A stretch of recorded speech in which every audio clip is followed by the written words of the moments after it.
Walls are breaking down, you feel so lonely, listening to the same old sound. Sunday, Sunday, please bring Friday back. No one's opened up the book again, Papa's slipping up his ass. What's up, guys? Welcome back to Talking Phoenix. Today we'll be talking about Pamela. Who's Pamela? It's a sad song. It's about growing up. No one's got a perfect childhood.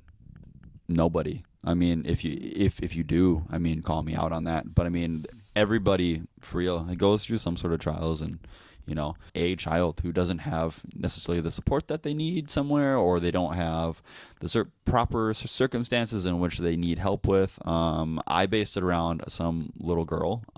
It's just it worked out as far as writing is concerned. I try and write top down, so like you should be able to, as poetic and weird as I write, from beginning to end, it should be some sort of a story.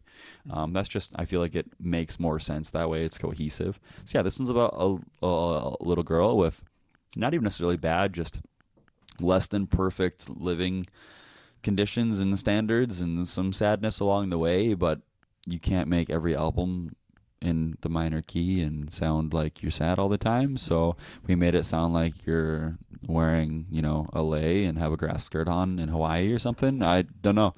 That's really like, that's what this song is. It's sad, but it's happy at the same time.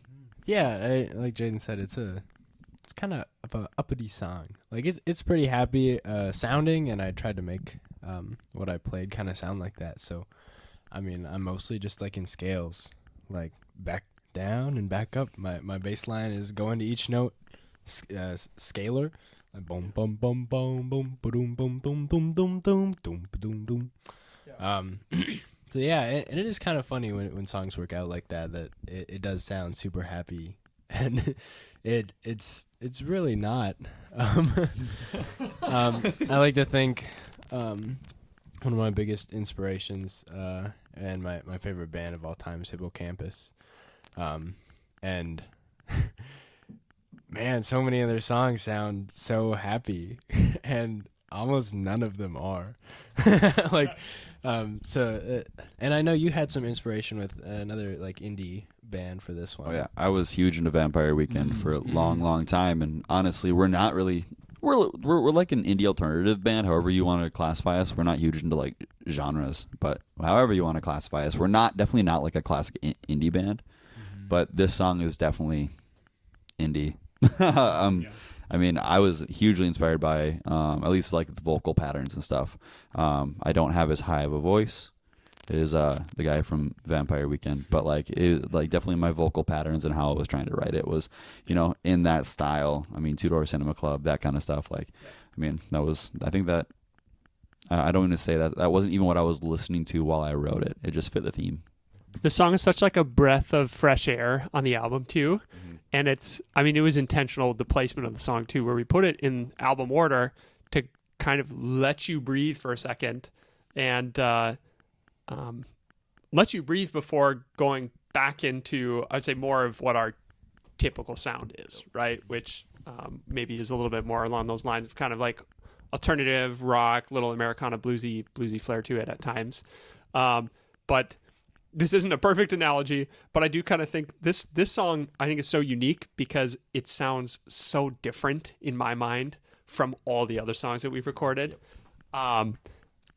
This isn't a perfect analogy, but I was going to say, like, it reminds me, if you have ever actually listened to Toto's album that has the song Africa on it, the whole rest of the album is completely different from that one song. Like, it's not a perfect analogy, but I do think of that for this song. It's that breath of fresh air.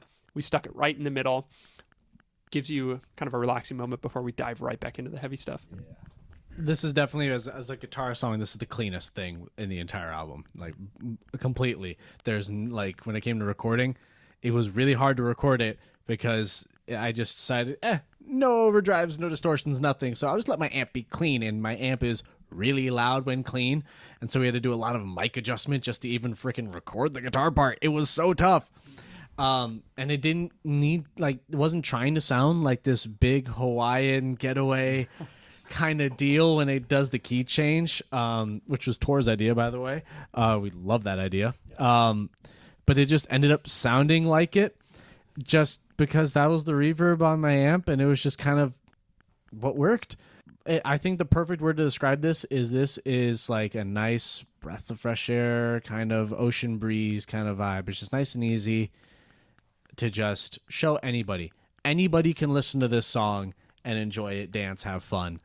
And we try to bring that energy when we perform it live too, because this is definitely one of the more universal, like everybody get up and dance kind of songs that we play where like anyone can enjoy it, no matter if you're a rock fan or not. So I would say, as far as like favorite parts of this song too, it's definitely gonna be like the key change area. It's the bass line going into that doom doom da, doom doom da, doom da, doom da, doom. But my other favorite part of this song is actually has nothing to do with the recording. It's just the fact that we can throw it in a set list, and I'm not yelling the entire song. So this is like my vocal like honestly, this one and the next song on the album, we almost always play them pretty much cohesively, whether it's one first or the other. But this song, Just for the Night, is like, I know that those songs are so easy vocally that I can just put it into like being able to like make eye contact with people on, out, not on the stage. I mean, I make eye contact with you guys all the time, but I can see people outside and I'm not like screaming, and I can take it easy, and it's definitely my breather, and I think that's my absolute favorite part of these both of these next two songs. It'd be a little weird if you were screaming and making eye contact. I'm now just thinking about that. Like, you could totally make eye contact with someone singing Pamela. Like, that's nice. That's cute. But if you're like, ah, I could start. cut that audio. It's gonna be loud. keep the gain up. Favorite part is definitely the key change. Yeah, it's a good song. Yeah, it's a good song. It's fun.